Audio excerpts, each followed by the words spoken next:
சொல்லுப்பா சுந்தர். நாளைக்கு சாயந்தரம் வந்துடுறப்பா. யாரோடைய இருக்கும் அனுப்பிடுறேன். அவரோடய இருக்குமா சார்? இது உங்க வச்சா பாருங்க. ஆமா தம்பி, ஆட்டோ கிட்ட கிடந்துச்சு. என் வாட்ச் மாதிரி தான் இருக்கு. ஆமா. என்ன சார், ஒரு 2000 இருக்குமா சார்? இருக்கு தம்பி, இருக்கு தம்பி. சார் வாட்ச் எதுவும் கிராட்ச் இல்லை? அதெல்லாம் இல்லை ஒண்ணு தம்பி. இந்த காலத்துல இப்போ பிள்ளையா தம்பி? பலே பலே சூப்பர் தம்பி. பேர் என்ன தம்பி? குழந்தை சார். அதான் குழந்தை பேர் இருக்கீங்க. சார் ஒரு ஹெல்ப். சொல்லுங்க தம்பி. பர்ஸை வீட்லயே வச்சுட்டு வந்தேன். சரிப்பா. ஒரு 100 ருபீஸ் மட்டும் இருக்குமா சார்? 100 ருபீஸ். திருச்சிராப்பள்ளி கோயில் வரைக்கும் போறேன். கோயில் விஷயம் நாளைக்கு காலைல ஒரு 11 o'clock ஷார்ப்பா கொடுத்துறேன் சார். அதெல்லாம் பரவாயில்ல தம்பி, இருட்டு தம்பி. சரி, நான் வச்சேன். Thank you sir. அவ்வளோதான். காசு போட்டு விட்டாங்க சார். சார் சார் சொல்லுமா சார். தேடிட்டு இருந்தேன். நல்லா இருக்கியாமா? சார் நேற்று மட்டும் ஒரு 100 ரூபா பணம் வாங்கினேன் சார். இருட்டுமா? ஐயோ இருக்குது. வச்சுக்கமா நீ. உழைச்சி கஷ்டப்பட்டு சம்பாதிச்சிருக்கீங்க. நல்லா வேலை சார். அன்பே போகுது. அதுதான் சார் எனக்கு வேற எதுவும். ரொம்ப நன்றி தம்பி. இந்த காலத்துல நல்லவனா இருக்கலாம், அதுக்காக இவ்வளவு நல்லவனா இருக்க கூடாது. சரியா? பாத்துக்க. பட்டுமா இங்கே எந்த ஒரு பிரச்சனையா இருந்தாலும் அண்ணன் நான் இருக்கேன். எப்ப வேணாலும் கூப்பிடு. சரியா? கண்டிப்பா சார். சொல்லுமா. ஒண்ணும் இல்லை சார், உதவி.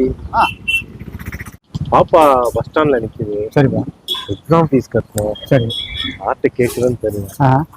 ஒரு 2000 பணம் இருக்குமா சார்? நாளைக்கு கொடுத்துறேன் சார். 2000 ரூபாயா? ஜிபே நம்பர் இருக்காப்பா? இருக்கு சார். தம்பி கொடுத்துருவீல தம்பி? கண்டிப்பா நாளைக்கு கொடுத்துறேன் தம்பி. நாளைக்கு நான் இன்னொரு ஆள் கொடுக்கணும். கண்டிப்பா. நம்பர் சொல்லுங்களேன். வந்துருச்சா பாருப்பா சார்? வந்து மறக்காம கொடுத்துருங்க தம்பி. கண்டிப்பா கண்டிப்பா. வரட்டுமா? பார்த்து போங்க சார். சொல்லு. போறப்ப அப்படியே பஸ் ஸ்டாண்ட்ல விட்டுருங்க சார். நான் இந்த பக்கம் போறேனமா சார்? பாப்பா வெயிட் பண்ணுது. அப்படியே காசு ஏடிஎம்ல எடுத்து கொடுத்துட்டு அப்படியே அவங்களுக்கு கொண்டு காலேஜில் விட்டுட்டு வந்துடலாம் சார். நான் வந்தா எப்படி கொண்டு போய் பாப்பா கொண்டு விடுவேன்? ஆமா சார். சரி, நீ வண்டி எடுத்துட்டு போ. சரி, கொண்டு போய் பாப்பா விட்டுட்டு வா. ஓகே தம்பி. சீக்கிரம் வந்துரு, நான் வெளியில போகணும். சீக்கிரம் வந்துருங்க தம்பி. வண்டி புது வண்டி தம்பி, நம்பர் பிளேட் கூட இன்னும் போடல. சரியா? பார்த்து பாப்பா பத்திரமா விட்டுட்டு சீக்கிரமா வந்துருங்க, நான் வெளியில போகணும். தம்பி பேக் பத்திரம் தம்பி, பார்த்து பத்திரமா இருக்கா? Bye sir. பாய்.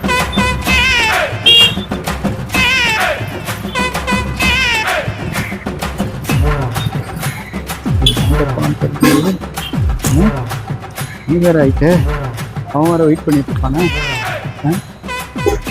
தெரியல. காலையில 9 மணிக்கு போனோம், சாயந்தரம் 5 மணி ஆயிடுச்சு. நின்று காலெல்லாம் வலிக்குது. வருவானா? இப்போ வரணும். யாருங்க? என்ன பண்ற? என்ன நடுவில் உட்காந்து? அதெல்லாம் ஒன்றும் இல்லையா. காலையில என் வண்டி எடுத்துட்டு போனான், சாயந்தரம் மணி 5 மணிக்கு மேல ஆச்சு, இது வரைக்கும் வரல. யார் எடுத்துட்டு போனா என்ன? ஒருத்தவன் நீளமும் பச்சையும் இல்லாம சட்டை போட்டுக்கிட்டு தாடி வச்சுக்கிட்டு ஒரு பயலை பாத்தியா? புது வண்டியாது. ஏன் ஊர்ல எல்லா கலர்லயும் ட்ரெஸ் போட்டு எல்லாரும் தான் போறாங்க, நான் யாருன்னு தெரியுறது என்ன? எப்படி உனக்கு பழக்கமான? நேத்து கீழே கிடந்துச்சுன்னு என் வாட்சை கொண்டு வந்து கொடுத்தான்ப்பா. அதுக்கப்புறம் 100 ரூபா பணம் கேட்டானா? ஆமாப்பா. ஆமா. அதுக்கப்புறம் உனக்கு நம்பிக்கை வந்திருக்கா? ஆமாப்பா, பெருசா நம்பிக்கை வந்துச்சுப்பா. அண்ணன் மாதிரி நினைச்சுப்பா. அண்ணன் சொன்னியா? அது வேற ஒண்ணும் இல்ல, நம்ம குழந்தை சாமியா இருக்கா. குழந்தை சாமியா? யாருப்பா அது? அவனுக்கு தான் வேலை. ஒருத்தரையா போய் நம்பிக்கை வரா மாதிரி 100 ரூபா பணத்தை வாங்குவான், திருப்பி கரெக்டா டைமுக்கு கொடுத்துருவான். ஆமா. ஆனா கடைசியில பெருசா ஆட்டையை போட்டுருவான். ஐயோ போட்டுட்டாரு. உனக்கு என்ன செஞ்சா? என்னன்னு விட்ட? 5000 பணம் கொடுத்துருக்க. என் புது பைக்கு போயிருக்கு. பேக்கு ஃபுல்லா துணிமணி எல்லாம் போயிருக்கையா? போச்சா? சரி சரி, இப்படியே உட்காந்துரு. வேற வரானான்னு பாப்பான். வருவானா? அது உன் லக்கம் இருக்கு. என்னங்கடா இருக்கு? ஒருத்தவங்க மேல நம்பிக்கை வைக்கிறது தப்பாடா?